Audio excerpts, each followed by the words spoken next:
Hey team, we're here with Kevin again, and today we're just talking about what makes a good team member, and we'll keep it focused on the music side of things, not necessarily the tech side of things. But Kevin, in your experience as a worship leader, as a worship director, worship pastor, as just part of a team at Yeah. different times, what are some things that stand out to you that make a good team member?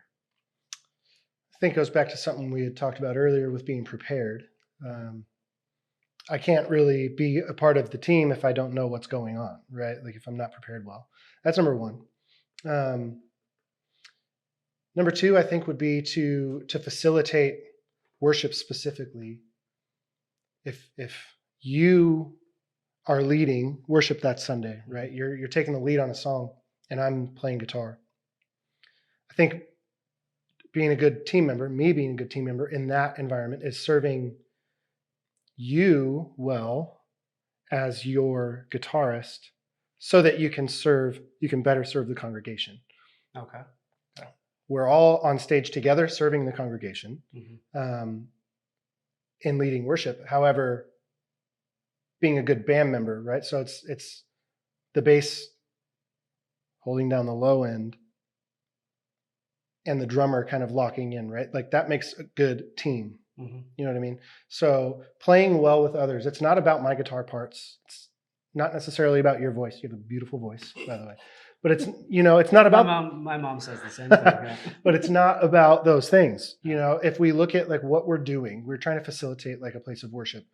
We're trying to like enter into the presence of God. I think being a good team member is just facilitating that for everybody else on stage. We're all serving the same goal. So playing well with others, understanding where you sit in the mix, and whether your parts should be out front or whether they shouldn't. Like, we don't need to be playing blazing guitar solos all the time. It's just, sometimes that's not facilitating the song, and I'm not being a good team member by turning my amp up after sound check. Yeah. So, I think serving each other makes the best teammate. Yeah, that's great. I don't think I've ever really heard it framed in that way, which I love of serving one another in that context. But I know like you felt this too, as whenever you're leading worship, and maybe it's one of those just reflective moments, and the worship leader is maybe saying a prayer, or really trying to tie in a bridge or a verse. When you have a team who just knows, like, all right, we're going to play lightly behind you and not get too busy, but keep it going.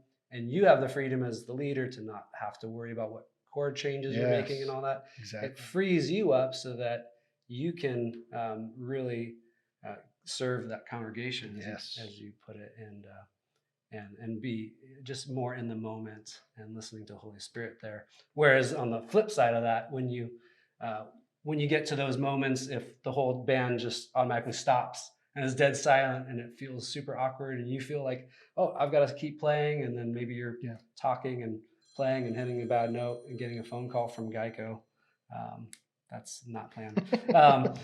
And it makes such a huge difference. And so thank you for framing that up in that mentality and that thought of we're there serving, not just serving the congregation, but serving one another on the team as well. So that's really cool. So thanks for that wisdom. Absolutely. Yeah. See you guys. See you.